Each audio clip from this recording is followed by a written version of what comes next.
सौभाग्य रहा है कि दूसरे सिद्धरामैया केस को डील करने में, नहीं तो मैं इस केस में नहीं बोलता। अभी तक ये केस शुरू नहीं हुआ, मैं इस पर पेश नहीं हो रहा हूं, इसमें बोल सकता हूं।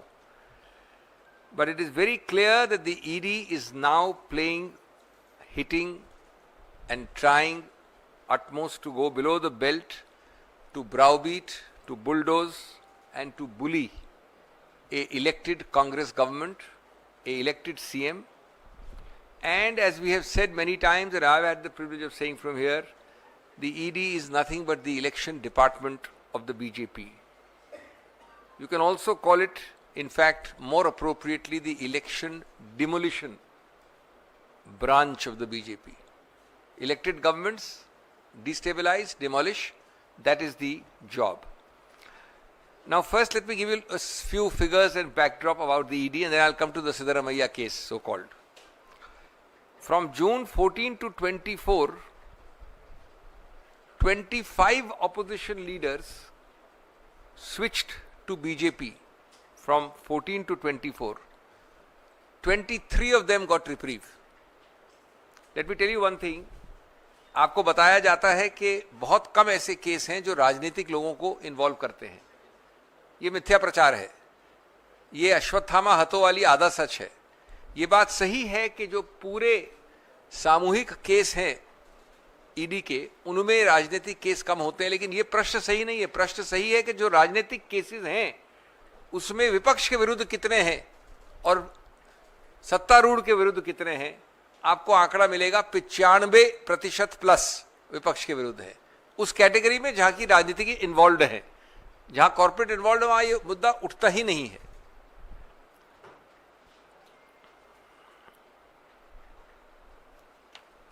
दोस्तों, आपको ये भी पता होना चाहिए कि इसमें अलग अलग तरह के सभी कैटेगरीज हैं। पहली बात, जो कन्विक्शन रेट है उसको 0.75 से कम माना गया है, यानी 0.1%। अगर आप सिर्फ एक प्रदेश को लें, महाराष्ट्र को, विशेष रूप से 2022 और 2023 के समय को, तो जितने लोगों ने उस सरकार को तोड़ा, दल बदल किया, अस्थिरता पैदा की, उन सबके केसेस ठंडे बस्ते में हैं, सब में क्लोजर रिपोर्ट है। और मजे की बात तो यह है कि बेल पे विरोध नहीं किया जाता है। एक हास्यास्पद केस है जिसमें वकील आके कहता है कि मेरे इंस्ट्रक्शन बदल गए हैं, रिहाई होती है। अनेक क्लोजर रिपोर्ट्स हैं और ये सूची वॉशिंग मशीन वाली बढ़ती जा रही है अखिल भारतीय स्तर पे और अलग अलग विभिन्न पार्टियों के स्तर पे, जहां से अस्थिरता पैदा करने का प्रयत्न किया है बीजेपी ने और दल बदली करवाई है। ये नाम जाने माने हैं, अजीत पवार से लेके प्रफुल्ल पटेल, हसन मुशर्रफ से लेके छगन भुजबल, अशोक चवन से लेके हेमंत बिस्वल शर्मा, नवीन जिंदल से लेके सीएम रमेश, शुभेंदु अधिकारी से लेके संजय सेठ, भावना गौली से लेके के गीता, बाबा सिद्दीकी। मेरे पास ये सूची बढ़ती ही जाएगी। सबसे महत्वपूर्ण बात है कि अखिल भारतीय स्तर की, एक प्रदेश की नहीं है। ये हर पार्टी को इन्वॉल्व करती है और सब केसेस में इन्होंने दल बदली करके बीजेपी को समर्थन दिया है, ज्वाइन किया है। गिरफ्तारी से रिहा हुए हैं। अगर बेल लेनी है तो बेल विरोध नहीं किया गया है। क्लोजर रिपोर्ट पास की गई है और पीएमएलए जैसे में या ईओडब्ल्यू के सब केसेस हैं। और इसी सूची के साथ एक दूसरी बढ़ती हुई सूची जोड़ लीजिए, वो सूची भी बढ़ रही है दूसरी दिशा में। जो मुख्यमंत्री चुनावित हो जाए, जैसा मेरे मित्र ने कहा, जो प्रदेश में चुनाव हो जाए, जो जनादेश पा जाए, तो कभी अरविंद केजरीवाल, कभी हेमंत सोरेन, बाकी आप जानते हैं उप मुख्यमंत्री से लेके मनीष सिसोदिया, संजय सिंह, सत्येंद्र जैन। राजस्थान में अस्थिरता पैदा करनी है तो रेड करवाई थी उनके मुख्यमंत्री के लड़के के यहां। शिवसेना में संजय राउत, रोहित पवार, ये सूची भी उतनी ही लंबी है दूसरी दिशा में। अब मैं आपको बताना चाहता हूं, तीसरा जो एक संदर्भ है कि सिद्धरामैया केस जो है, ये केस पीएमएलए का एफआईआर नया दर्ज हुआ है। आपको सबको मालूम होना चाहिए कि पीएमएलए एक अलग ऑफेंस होता है। पीएमएलए उस प्रकार का ऑफेंस है, एक उदाहरण दे रहा हूं कि मैंने किसी का खून किया तो वो खून जो है वो सीबीआई ऑफेंस होता है, पीएमएलए ऑफेंस नहीं होता है। उस खून के आधार पर अगर ए रुपया निकला, दूसरा उस रुपये को लॉन्डर किया, लॉन्डर की परिभाषा है एक्ट में, यूज, प्रोजेक्ट, कन्वर्ट, और फिर उसका फायदा निकाला या उसको बदलकर पैसे से इस कुर्सी बना दिया, टेबल बना दिया, उसको मनी लॉन्ड्रिंग कहते हैं। तो वो बात एक अलग ऑफेंस है, अलग एक्ट है, उसको अलग रूप से प्रमाणित करना होता है। मैं उदाहरण देता हूं कि अगर ए किसी के घर से कुछ क्राइम करके रुपया अपने घर में बिस्तर के नीचे दबा देता है, वो मनी लॉन्ड्रिंग नहीं होता है। वो क्राइम जरूर होगा, चोरी चकारी, 420, मारधाड़, वो क्राइम होगा, लेकिन मनी लॉन्ड्रिंग नहीं होता है। तो इस केस में ये इसलिए कह रहा हूं मैं कि अभी सैंक्शन मिला गवर्नर का, और उसके बाद जो उच्च न्यायालय का जिसमें मैं पेश हुआ, निर्णय अभी हफ्ता 10 दिन भी नहीं हुआ है, 4-5 दिन हुए। तो जब उस सैंक्शन को उच्च न्यायालय ने सही माना, जिसकी अभी अपीलें वगैरह निलंबित होंगी, आगे चलेंगी, तो इतनी जल्द यानी 1 हफ्ते से कम में ईडी ने कहां से कैसे इन्वेस्टिगेट किया कि मनी लॉन्ड्रिंग हुई है। ऑफेंस तो प्रिवेंशन ऑफ करप्शन एक्ट का है ना, आरोप है, ऑफेंस नहीं है, आरोप है। वैसे उस आरोप के कुछ आपको तिथियां याद रहनी चाहिए। 1992 में वो लैंड को लेने का एक्विजिशन हुआ था, 92 में। 2010 में वो गिफ्ट किया गया मुख्यमंत्री के बीवी के भाई द्वारा, उन्होंने खुद ने खरीदा 2004 में, 2010 में 6 साल बाद गिफ्ट किया। और चूंकि वो जमीन इस्तेमाल हो चुकी थी, इसलिए उसको वापस मुआवजा या वापस उस जमीन को नहीं दिया जा सकता था। तो मुआवजा के रूप में दो तिथियां हम नोट करें। 2020 में कहानी शुरू हुई है, नोटिफिकेशन 1992 का। 2020 में वो मुआवजा के रूप में 900 लोगों को, जिसमें मुख्यमंत्री की बीवी शामिल है, प्लॉट्स दिए गए मुआवजा के रूप से 2022 में। रोचक बात यह है कि 2022 में वो एमएलए थे, न नेता प्रतिपक्ष, न मुख्यमंत्री, न उप मुख्यमंत्री। और उसकी फिर सेल डीड कराई गई 2022 में इन प्लॉट्स की, जो मुआवजे में मिली। उस वक्त वो नेता प्रतिपक्ष थे। तो इस मामले में, जिसमें कि 1 हफ्ते पहले उच्च न्यायालय का निर्णय आया है, उसके बाद जो मेन, जिसको प्रेडिकेट ऑफेंस कहा जाता है, उसकी एफआईआर बनी है 4 दिन पहले या 5 दिन पहले। तो मेरा सीधा प्रश्न है पीएमएलए से कि माननीय पीएमएलए, ये आपने तहकीकात 3 दिन में कैसे कर ली कि रुपया आया, रुपया के तो कहीं प्लॉट्स है, सामने प्लॉट्स दिए हैं, प्लॉट तो पकड़ सकते हैं, आप देख सकते हैं, उसको use, convert, project under PMLA कैसे हुआ? इसका आंसर दूसरा है। आप चाहते हैं पीएमएलए का इस्तेमाल हो, दुरुपयोग हो, जिससे आप इनको डराएं, इनको धमकाएं, इनको गिरफ्तार करें। आप जानते हैं कि वो एक तरफा कानून है, उसका दुरुपयोग किया जा सकता है। आप जानते हैं कि कितने लोगों को आपने तोड़ने का प्रयत्न किया उस कानून, इसलिए 3 दिन में, 2 दिन में आप पीएमएलए ले आए। पीएमएलए में एफआईआर रजिस्टर करने के पहले प्राथमिक रूप से तहकीकात होनी पड़ती है। तहकीकात कैसे हो सकती है? Use, projection, conversion of money कैसे हो सकता है 3 दिन में? वैसे मैं पीएमएलए को अगला जो संदर्भ है, अगला भाग जो मेरा सबमिशन का है, वो ये, पीएमएलए के ज्ञानकर्ता, इस सरकार और उस डिपार्टमेंट को ये पता होना चाहिए कि जो एक बहुत बड़ा गढ़ बनाया था, एक फोर्ट्रेस बनाई गई थी इस सरकार द्वारा इस कानून की, जिससे सिर्फ एक उद्देश्य था, दुरुपयोग हो, द्वेष द्वारा हो, विपक्ष के लोगों को दबाया जाए, धमकाया जाए, डरा के रखा जाए।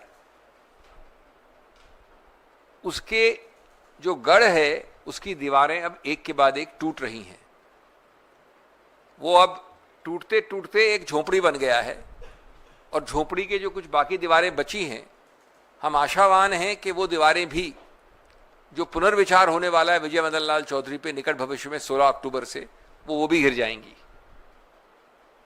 आपको जैसा मालूम है, मेरा सौभाग्य है कि मैं इन कई सारों मामलों में जुड़ा हुआ हूं। एक जो दीवार गिरी वो ये कि 45 जो एक प्रावधान है जिसमें आप सोचते हैं कि बेल नहीं मिलेगी आपको पीएमएलए, अब कोर्ट आफ्टर कोर्ट उनको बेल दे रहा है, और कानून में ये कर दिया है पारित कि ये समझना कि 45 जो बहुत ज्यादा एक एक्सट्रीम प्रावधान माना जाता है, वो बेल मना करता है, प्रतिबंधित करता है, ये गलत धारणा है।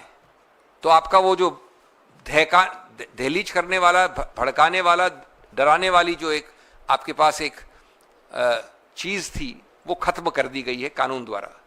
दूसरा, आप हमेशा क्या करते थे, किसी को बिना गिरफ्तारी के कारण बताए गिरफ्तार कर लिया करते थे, और कहते थे कि मैंने इनको ओरली बताया, मैंने इनकी वाइफ को दिखा दिया। वो भी अब गिर गया दीवाल। अगर आप गिरफ्तारी के समय समक्ष उस व्यक्ति को लिखित नहीं देंगे, मेरा शब्द नोट करिए, देंगे, तो पूरी गिरफ्तारी नकारी जाती है। कई बार नकार दी गई है, मैंने ये सब केस किया, अरविंद केजरीवाल हो, सिसोदिया हो, जो भी हो, ये भी दीवार गिर गई। तीसरी, गिरफ्तारी के कारण के अलावा ये दिखाइए, प्रमाणित करिए कोर्ट को कि ये आवश्यक था कि मैं इसको गिरफ्तार करूं। गिरफ्तारी का आपका अधिकार क्षेत्र का मतलब ये नहीं है कि आपने ये सिद्ध या प्रमाणित कर दिया कि मेरे को गिरफ्तार करना आवश्यक है। अगर आप ये नहीं दिखाते हैं कि ये इस प्रकार से तथ्यों के बीच में दखल अंदाजी करेंगे, इस प्रकार से भाग जाएंगे, इस प्रकार से आवश्यक है इनको गिरफ्तार करके इंटेरोगेट करना, तो आप उनको गिरफ्तार नहीं कर सकते। ये तीसरी दीवार गिरी है। ये सब हाल में 1 साल की बात है। चौथी दीवार, कहा जाता था कि भाई ये तो एक विशेष एक्ट है, अगर विलंब हो रहा है महीनों का, सालों का, ट्रायल चल नहीं रही है, 45,000 से 1.5 लाख पन्नों की तथ्य हैं, 400 साक्ष्य हैं, विटनेसेस हैं, तो भी आप बाहर नहीं निकल सकते क्योंकि ये विशेष एक्ट है। वो दीवार चौथी गिर गई। कोर्ट ने बड़ा रोचक चीज कही है कि ये जल्द से जल्द ट्रायल का अधिकार मानव अधिकार है, संवैधानिक अधिकार है, अनुच्छेद 20, 21 और 22 के अंतर्गत है, और संवैधानिक ऊपर होता है, ईडी पीएमएलए एक्ट नीचे होता है। तो ये संवैधानिक अधिकार किसी भी एक्ट के ऊपर माना जाएगा। इसी के आधार पर इतने सारे अभी रिलीज ऑर्डर्स आए हैं। इसके अलावा कहा गया है कि इन सब ग्राउंड्स ऑफ अरेस्ट, कारण, नीड फॉर अरेस्ट, आवश्यकता, उसके अलावा रीजन टू बिलीव जो आप फाइल पे लिखते हैं कि मैं क्यों समझता हूं कि आवश्यक है इस व्यक्ति को गिरफ्तार करना, उसको भी पूरी तरह से देना पड़ेगा। अगर आपने उस पर चूक की तो उसको रिहाई करी जाएगी। तो जैसा मैंने कहा, इस गढ़ जिससे आप डराते हैं, धमकाते हैं, वो आज झोपड़ी बन गया है, और झोपड़ी की जो कुछ दीवारें बची हैं वो भी निकट भविष्य में टूट जाएंगी। जब इस पर पुनर्विचार होगा, हम आशावान हैं उसके लिए। एक और आपको मैं पहलू बताना चाहता हूं, और इसीलिए इसका दुरुपयोग हो रहा है मुख्यमंत्री, चुनावित मुख्यमंत्री, कांग्रेस सरकार चुनावित के विरुद्ध, कि ये सब दुरुपयोग आप कर सकें। आम कानून में आप आसानी से प्रयत्न नहीं कर सकते, इसीलिए 3 दिन में, 4 दिन में ये आपने एफआईआर रजिस्टर कर दी। अब आपको पता है कि क्या हुआ है, ये मैं नहीं कह रहा हूं, यद्यपि सब केसेस मैंने किए हैं, ये लिखित रूप से प्रकाशित है, कोर्ट रिकॉर्ड में है, और इसके आधार पर लोग रिहा हो गए हैं। इसका एक मोडस ऑपरेंडी समझना जरूरी है। स्टेप 1, 1.5 से 2 साल तक केस एफआईआर हो गया, आपने कुछ नहीं किया। मैं अभियुक्त हूं, ये प्रोसिक्यूटर हैं, कुछ नहीं किया आपने। 1.5 या 2 साल बाद अचानक जब आपको प्रताड़ना करनी है, कोई राजनीतिक उद्देश्य है, तो आपने अचानक समन्स दिए, ये स्टेप 2। स्टेप 3, उसके बाद वो जो 1.5-2 साल हैं, उसमें आपने 8 से 10 वक्तव्य लिए साक्षियों के, विटनेसेस के। उन्होंने, सबने कहा कि ये इन्वॉल्व नहीं है, ये अभियुक्त, साफ स्पष्ट, ये एक्चुअल केस है। 1.5 साल निकल गए, सबके साक्ष्य उस अभियुक्त के पक्ष में हैं। स्टेप 4, आपने उस साक्ष्य को गिरफ्तार कर लिया, साक्ष्य से आपने उसको दोषी बना दिया। स्टेप 5, उसको प्रताड़ना हुई, जेल में कई महीने निकले। कुछ केसेस हैं जिसमें कि उसके लड़के को भी गिरफ्तार कर लिया, उसकी पुत्रवधू ने आत्महत्या करने का प्रयत्न किया तो भी उसके बेल को विरोध किया। ये प्रमाणित रिकॉर्ड के केसेस हैं। स्टेप 6, अचानक वो व्यक्ति तंग आकर, पिघल कर, कमजोर होकर, डर कर सरकारी गवाह बन जाता है। उसके सरकारी गवाह के स्टेटमेंट को रिकॉर्ड किया आपने, याद रहे उसी के स्टेटमेंट और बाकी अन्य लोगों के 8 स्टेटमेंट पक्ष में है अभियुक्त के, लेकिन ये पहला स्टेटमेंट आता है विरुद्ध अभियुक्त के। स्टेप 7, उसके तुरंत बाद जब वो बेल मांगता है, एक केस में उसने पीठ के दर्द के आधार पर बेल मांगी, तो लॉ अफसर खड़ा होता है और कहता है कि हम इसको विरोध नहीं कर रहे हैं, पीठ का दर्द है। हर अभियुक्त चाहेगा कि ऐसा पीठ का दर्द हो और ऐसा लॉ ऑफिसर का वक्तव्य हो। स्टेप 8, वो बेल पे बाहर निकलता है। स्टेप 9, कई ऐसे उदाहरण है इसी में जो हम दोनों ने परसों आपको बताया, वो इलेक्टोरल बॉन्ड्स भी खरीदता है। स्टेप 10, कई उनमें से बीजेपी के टिकट पे एमपी एमएलए चुनाव भी लड़ते हैं, वही लोग। तो ये अगर आपका ट्रैक रिकॉर्ड है पीएमएलए और ईडी में, कम से कम राजनीतिक केसेस में, ये कहने की कोई आवश्यकता नहीं कि बहुत कम राजनीतिक केसेस होते हैं, राजनीतिक केसेस होते हैं 100 अगर, तो 95 उसमें जहां विपक्ष है वहां ये आपका रवैया रहा है, ये महत्वपूर्ण है। इसलिए कहा गया है कि वॉशिंग मशीन का जुमला पुराना हो गया है। बीजेपी अब टाइम मशीन में जाकर ईडी द्वारा दशकों पुराने केस खोलकर जमानत को कुचलने का प्रयास कर रही है। लॉन्ड्री फैक्ट्री का शब्द ज्यादा उपयुक्त है, न कि वॉशिंग मशीन। इन मामलों में उच्चतम न्यायालय ने टिप्पणी की है। एक मामले में जो भी 7 अगस्त को निर्णय हुआ, उच्चतम न्यायालय ने कहा, और मैं कोट कर रहा हूं, ये मेरे शब्द नहीं हैं, You need to concentrate on the quality of prosecution and evidence. All the cases where you are satisfied that a prima facie case is made out, you need to establish those cases in the court. ये इस संदर्भ में कहा कि आपकी conviction rate है 0.75% ऐसे cases में. In this case, you are harping on the statements given by some witnesses' affidavits. This kind of oral evidence, this type of oral evidence, tomorrow God knows that person will stand by it or not. No corroboration. इन्होंने अपने 8वें statement में कह दिया कुछ, उसको मान के, और उसके 7 स्टेटमेंट इग्नोर कर दिए, उसमें कोई ठोस कोरोबरेटिव एविडेंस नहीं होगी।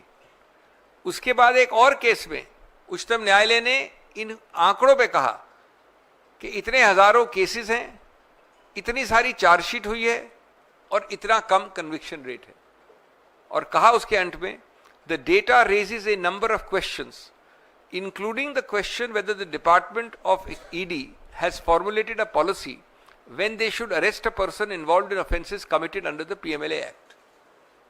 लेकिन ये सरकार बीजेपी जानती है कि कमजोरी क्या है हमारे सिस्टम में। कमजोरी है कि हमारा system case by case decide करता है। उच्चतम न्यायालय ने इतनी बार कहा, इतने केस में 2 तो मैंने पढ़ दिया आपके सामने, लेकिन एक बार फिर मैं तंग करूंगा आपको। अंततोगत्वा मैं जानता हूं कि आपको बेल मिलेगी, अंततोगत्वा आप जानता हूं कि आप निर्दोष साबित होंगे, लेकिन जो कहा जाता है अंग्रेजी में, प्रोसेस इज द पनिशमेंट। वो समय निकाल दो, वो हैरेस कर दो। इसीलिए, और उस केस में भी मेरा प्रिविलेज था पेश होना, उच्चतम न्यायालय ने 2 बार ऑर्डर पास कर दिया, एक बार नहीं। मैं पूर्व निर्देशक की बात कर रहा हूं ईडी के, कि साहब इस तारीख नवंबर तक इनका कार्यकाल खत्म करना ही होगा। मैंने कभी देखा नहीं सरकार एक व्यक्ति विशेष के लिए इतने पागलपन के साथ बार बार एक्सटेंशन मांगती है। एक बार एक्सटेंशन ले लिया, दूसरी बार लड़ झगड़ के 3 महीने और लिया। क्यों करते हो ये सब आप?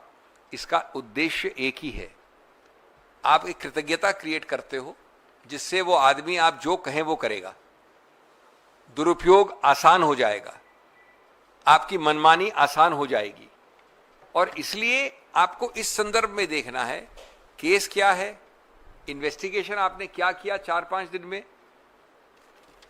क्या आपका ट्रैक रिकॉर्ड है, आंकड़े क्या हैं और प्रोसेस क्या है ये पकड़ना, गिरफ्तार करना, अप्रूवर बनाने का, ये आपको एक सामूहिक रूप से होलिस्टिक पर्सपेक्टिव में देखना जरूरी था, इसलिए मैंने आपको ये बताया। मैं इतना आपको कह सकता हूं कि अगर पीएमएलए और ईडी का डिपार्टमेंट, जो इलेक्शन डिपार्टमेंट कह लीजिए या इलेक्टेड गवर्नमेंट को डिमोलिशन डिपार्टमेंट कह लीजिए, वो समझते हैं कि कांग्रेस से डर जाएगी, वो समझते हैं कि हमारे मुख्यमंत्री डर जाएंगे, वो समझती है कि इस प्रकार से धड़का भमका के उन्होंने जो कितनी सरकारें अस्थिर की हैं, महाराष्ट्र से लेके कर्नाटक भी पहले, झारखंड से लेके और जगहों भी, ये बार बार कर पाएंगे। तो जनता सब देख रही है, जनता सब जानती है, आपके इस प्रकार के काले उद्देश्य पूर्ण नहीं होने वाले हैं। शुभ सिंह जी, जैसा कि मैंने कहा कि ये एक आक्रमण है कर्नाटक की जनता के ऊपर। ये आक्रमण इसलिए हो रहा है क्योंकि विधानसभा के चुनाव में कर्नाटक की जनता ने भारतीय जनता पार्टी के 113 एमएलए नहीं जिताया, बहुमत नहीं मिला। तो हमें एमएलए नहीं मिला तो आपके खिलाफ हम पीएमएलए लाएंगे। ये हो गया है एमएलए बनाम पीएमएलए। और पहले दिन से, जिस दिन से सिद्धरामैया जी की सरकार आई बेंगलुरु में, पहले दिन से केंद्र सरकार, नॉन बायोलॉजिकल प्रधानमंत्री, गृह मंत्री और सारे मंत्री कर्नाटक के सरकार की जो योजनाएं हैं, जो गारंटियां हैं, उसको उन्होंने लागू करने नहीं दिया। और खास तौर से खाद्य सुरक्षा को लेकर जो अन्न भाग्य की गारंटी दी गई थी, 10 किलो चावल मुफ्त में देना, एफसीआई से 35 रुपये प्रति क्विंटल खरीदने के लिए तैयार थी कर्नाटक की सरकार, पर अचानक एक ऑर्डर जारी किया गया कि एफसीआई ये चावल राज्यों को नहीं बेचेगा, ओपन मार्केट सेल होगा। पर उसके बावजूद कर्नाटक की सरकार ने अन्न भाग्य गारंटी पूरे करने के लिए सारे कदम उठाए और आज वो गारंटी चल रहा है इनके प्रयासों के बावजूद। तो ये एक लंबी श्रृंखला में एक और मील पत्थर है।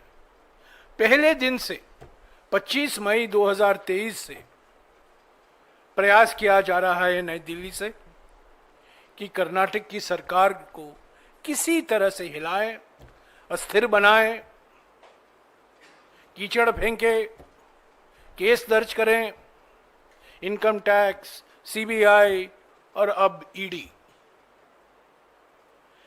ये धमकी है, डराने की कोशिश है। और जैसा कि मैंने कहा पहले में ही, ये प्रतिशोध, उत्पीड़न और बदलाव की राजनीति है। हम डरने वाले नहीं हैं। मुख्यमंत्री ने कहा है जो कुछ जांच करने की जरूरत है होनी चाहिए, सारा सच निकल कर आएगा। और कर्नाटक की सरकार को जो जनादेश मिला है 5 साल के लिए, वो पूरा कर ही रहेंगे। और सारे गारंटी जो हमने गारंटियां दी हैं कर्नाटक की जनता को, हम पूरा कर ही रहेंगे। तो ये सिर्फ एक व्यक्ति पर आक्रमण नहीं है। ये जो ईडी लगाया गया है, पीएमएलए लगाया गया है, ये सिर्फ एक व्यक्ति के खिलाफ नहीं है, ये सारे कर्नाटक की जनता पर एक आक्रमण है। और मैं समझता हूं शीघ्र ही सारा सच निकल कर आएगा और कर्नाटक की जनता जान जाएगी, देश की जनता भी जान जाएगी कि ये सारा खेल जो है एक षड्यंत्र है। जहां हमारे एमएलए नहीं है वहां पीएमएलए लगाओ।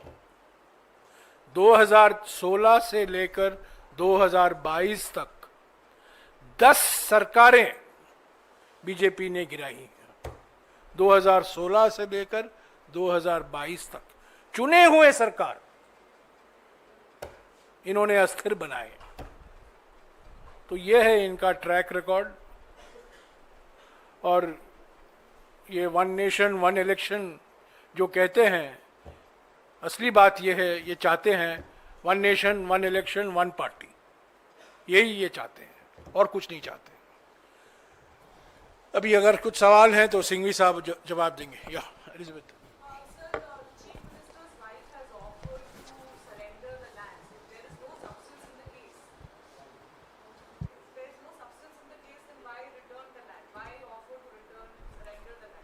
On the contrary, it proves that there is no substance in the case. She has qualified by saying that this is her own personal decision. She has also said that her husband has had an immaculate, impeccable political track record. She is not attached to such material things. And I think it's to be appreciated that in a grand gesture she says she is not attached to these possessions. But that, on the contrary, is not something which inculpates her. That's something which shows that it has happened in the normal course. And you can imagine that something purchased in 2004 is consummated in a return in 2020, when in 2020 the man concerned is not even a LOP, he is a MLA with the BJP ruling the state. So somebody doing this kind of money laundering supposedly and this kind of crime from 2004, his brother-in-law purchased it till this date. Doesn't stand to reason at all. But that's a matter on the merits. Today I think it's something to be appreciated. Not many people would say it or do it.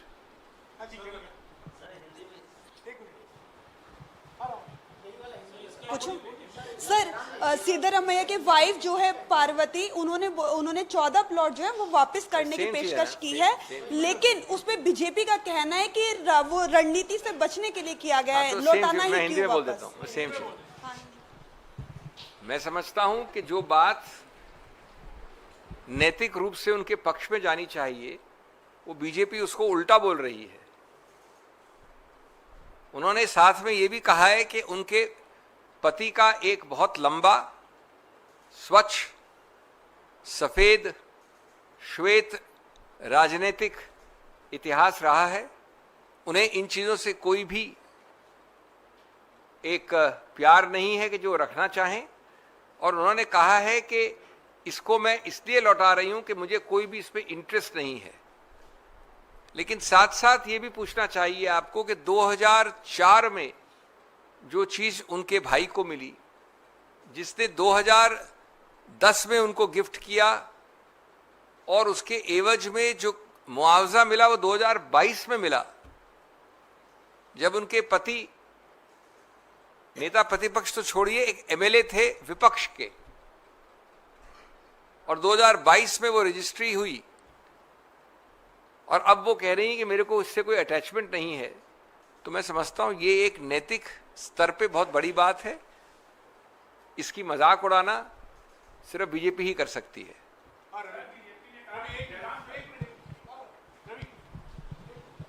Singhvi साहब, चूंकि आप लोग वहां court में भी गए, CM high court में भी गए, लेकिन वहां से भी कोई राहत नहीं मिली, क्या इस मामले को लेकर आप सुप्रीम कोर्ट जाएंगे?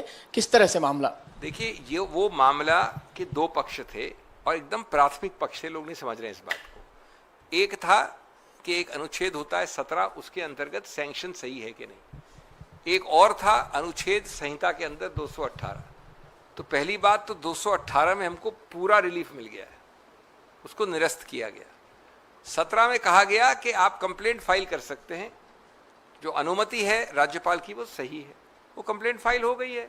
उसका लोकायुक्त जो पुलिस है वो तहकीकात कर रही है, उसमें किसी भी रूप से कोई दंडनीय प्राथमिक या बाद का कोई तथ्य थोड़ी निकला है। अब उस एक प्रक्रिया को अवरुद्ध करने के लिए, एक राजनीतिक संशय पैदा करने के लिए, देश को बरगलाने के लिए और अस्थिरता पैदा करने के लिए जो पुलिस तहकीकात कर रही है, उसके बीच में सेंट्रल एजेंसी भेजी जाती है 3 दिन बाद या 5 दिन बाद। अब ये पता है हमको कि आप कह सकते हैं कि एक दिन में उन्होंने सब तहकीकात कर ली, लेकिन 1992 से लेकर 2022 की हिस्ट्री को ईडी ने यह सिद्ध कर लिया प्राथमिक रूप से कि मनी लॉन्ड्रिंग हुई है। यह मैं कह रहा हूं बार बार, इसका उद्देश्य एक है कि इस एक्ट को जैसा आपने अपनी पूरे ट्रैक रिकॉर्ड में बारंबार दुरुपयोग किया है, उसी का आप प्रयत्न कर रहे हैं। Sir, Ramesh, Bharat express. Sir, BJP का कहना है कि चोरी का सामान लौटाने से चोर दोष मुक्त नहीं हो जाता, इस पे क्या कहना है? सेम चीज मैंने कही है, नया क्या कहना है? सेम चीज ये कहां से वो जो चल रहा है, ये तो चोरी का माल है कि नहीं, ये तो कोर्ट निर्णित करेगी। साथ साथ कितने आरोपित हैं जिनको आपने वॉशिंग मशीन में श्वेत बनाया है, उनमें से कितनों ने कहा है कि वापस दे रहे हैं? ये कोई पूछता है अभी उनसे। So what next you said in English in case? Same thing I'll repeat in English. What next?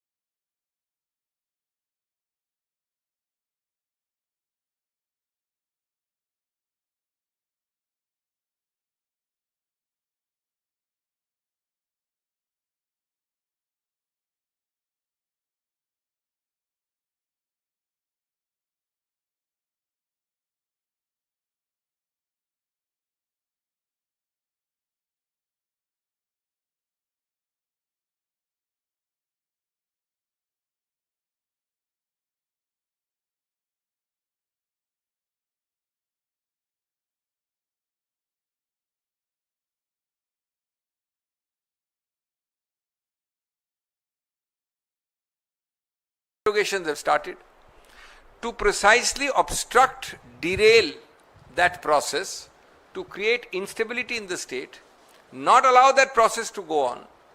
The BJP has now brought in a central agency, the hallmark of which and the track record of which is known to everybody and which I have summarized before you, is most regressive and horrible, to create a instability for an elected government, an elected CM.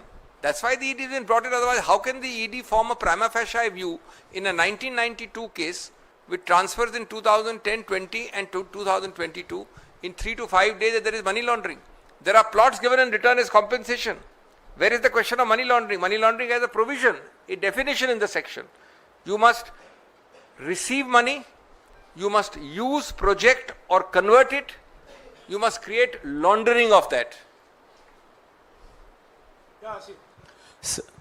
So Congress has said that they'll fight this politically as well. So will you launch an agitation against misuse of agencies? And also the BJP has been constantly demanding the CM's resignation. How do you respond to that? The BJP is acting in tandem with the agencies as their own department to only do one thing, to remove the 16th or the 17th in the list which my friend has given, government elected. That's about it. But equally when they do so, they expose themselves. They remind the people of the Manipurs, the Goas, the Maharashtras, the twice earlier Karnataks. Remember, I did the midnight case also of Karnataka. I did the second case also of Karnataka. The Arunachal Pradeshes. There are so many examples. So people know everything, they understand everything. And Maharashtra, not once but twice. So therefore, I think somewhere the political message goes strongly and the BJP will lose all elections on this issue alone. Thank you Jairam ji. Sir, ये सवाल है, चुनावी timing है और हरियाणा में भी election चल रहा है। अभी अभी जिस तरीके से जानकारी आई है, राम रहीम को जो पैरोल मिली है उसकी शिकायत दर्ज कराई गई है लीगल सेल की ओर से। आप कानूनी मामलों की जानकारी भी है, ये बार बार पैरोल मिलती है, क्या कोई कानूनी विकल्प है कांग्रेस के पास इसको चुनौती देने का? देखिए, पहली बार मैं प्रश्न पूछ, आप ये प्रश्न हमसे क्यों पूछ रहे हैं? मैं आपकी बात नहीं कर रहा हूं, मैं एक उत्तर दे रहा हूं आपको। केंद्र में सरकार कौन सी है, हरियाणा में सरकार कौन सी? आप मुझे 75 साल में एक उदाहरण दे दीजिए, एक जो पिछले 5 साल में इतनी बार बाहर पैरोल में गया हो व्यक्ति। पैरोल आप जानते हैं कैसे दिया जाता है? एक होता है प्रादेशिक स्तर पे बोर्ड, वो बोर्ड बैठता है, उसके बाद एक और बोर्ड पे जाता है, कभी कभी अंततोगत्वा प्रदेश सरकार निर्णित करती है। जब 75 वर्ष में एक उदाहरण नहीं है ऐसा, तो कांग्रेस सिर्फ आपके सामने दर्शा सकती है। अब सब जानते हैं कि सरकार बदलने वाली है, उस व्यक्ति ने, जो विक्टिम था, उसके रिश्तेदारों ने कहा कि इस प्रकार से क्रूरता से मारा, आप उसका ध्यान नहीं रखते, परोल देते हैं। तो वो सूची प्रकाशित हुई आप ही द्वारा, कितने सारे दिन हुए हैं, पता नहीं कितने, 300 दिन 200 दिन परोल मिल गई है। और हर अभियुक्त चाहेगा, हर अभियुक्त, याद रहे ये छोटा, ये मर्डर चार्ज है, उसमें हर अभियुक्त चाहेगा एक छोटे चार्ज में परोल मिल जाए। 75 वर्ष में नहीं मिली होगी किसी को छोटे चार्ज में, मर्डर को तो छोड़िए। तो ये प्रश्न तो आपको उनसे उठा, यंत्र तंत्र सब उनके पास है, क्या करें हम? यंत्र तंत्र और मंत्र भी है। मंत्र भी। सिद्धार्थ हमारा कोई रोकस नहीं है ना, हम क्या कर सकते हैं? सिद्धार्थ सर, मणिपुर को लेके एक रविशंकर प्रसाद जी ने कहा है कांग्रेस पार्टी को मणिपुर की इस बात से बाहर आना चाहिए और बहुत सेंसिटिव इशू है। कर्नाटक के बारे में पूछे, इससे हटके है प्रसाद के बारे में अलग से। मणिपुर के ऊपर, क्योंकि आप लोग बार बार कहते हैं प्रधानमंत्री मणिपुर नहीं गए, आपने ट्वीट भी किया है, क्या कहेंगे आप? बाद में बात करूंगा, पहले इसको, इस विषय पर सवाल किया। इस विषय पर दुनिया भर की बातें बोलते हैं रविशंकर।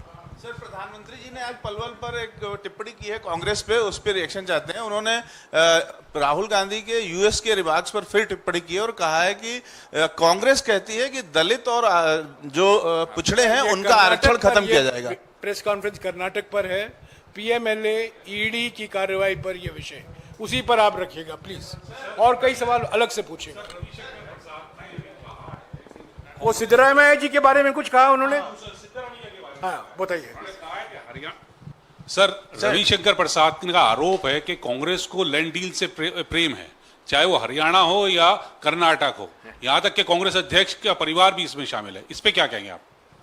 इसमें मैं ये कहूंगा कि बीजेपी को प्रेम है अस्थिरता पैदा करने से, बीजेपी को प्रेम है ईडी को विकृत करने से, बीजेपी को प्रेम है हर संस्था को गिराने से, और बीजेपी को प्रेम है कि कभी भी जब वो चुनाव हारते हैं तो गणतांत्रिक जनादेश को नहीं मानने से। उस प्रेम को वो देखते नहीं है, वो ब्लाइंड है उन चीज़ों के विषय में, और दूसरी चीज़ें देखते हैं। और कहाँ से कर्नाटक से पहुँच गए जहाँ ईडी इन्होंने दुरुपयोग किया है हरियाणा तक। हरियाणा में वो जानते हैं कि कुछ ही दिनों में उनको सत्य मालूम पड़ जाएगा, तो कहाँ से कहाँ पहुँच गए हैं वो। Hello sir, excuse me. और कुछ You have answered इस पर yes, this one only. इस पर You have answered for the urge of Siddharamaia's resignation from the BJP. But the Congress senior leader Kolibadi is asking for the resignation from the Siddharamaiah to face the inquiry. What do you say? we have given official statement.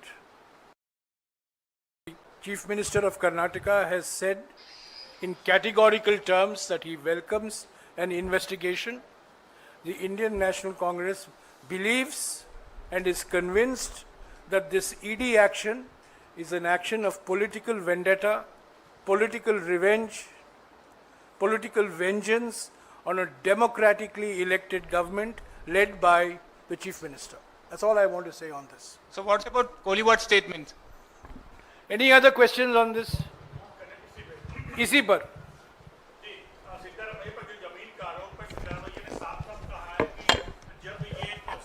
पास आई तब वो मुख्यमंत्री थे, उन्होंने इनकार कर दिया था मेरे परिवार जुड़ा मसला, मैं इस पे कोई फैसला नहीं करूंगा। जब जमीन उन्हें अलॉट होती उस समय बादशाह और मुंबई की सरकार थी, तो ये आरोप उन पर कैसे, तो उन्हें परिवार को उन्होंने लाभ दिया?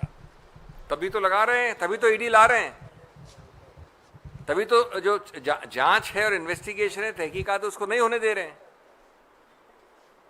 जो 1992 में शुरू हुआ, आपको दो तिथियां जरूरी हैं। 2004 में खरीदा उस भाई ने, 2010 में गिफ्ट किया, और ये 900 और लोगों को इनकी बीवी के साथ एवज में मिले प्लॉट्स, और जब मिले प्लॉट्स तो सरकार दूसरी थी। तो वो जानते हैं कि इसमें कोई तथ्य नहीं है, अगर इसको आगे बढ़ने दिया जाए तो आप आगे बढ़ने को कैसे अवरुद्ध करेंगे, विलंबित करेंगे, विकृत करेंगे, इस तरह से करेंगे, जनादेश इसको लाएंगे ईडी को बीच में, तभी तो हो रहा है ये सब। और कुछ? शुक्रिया।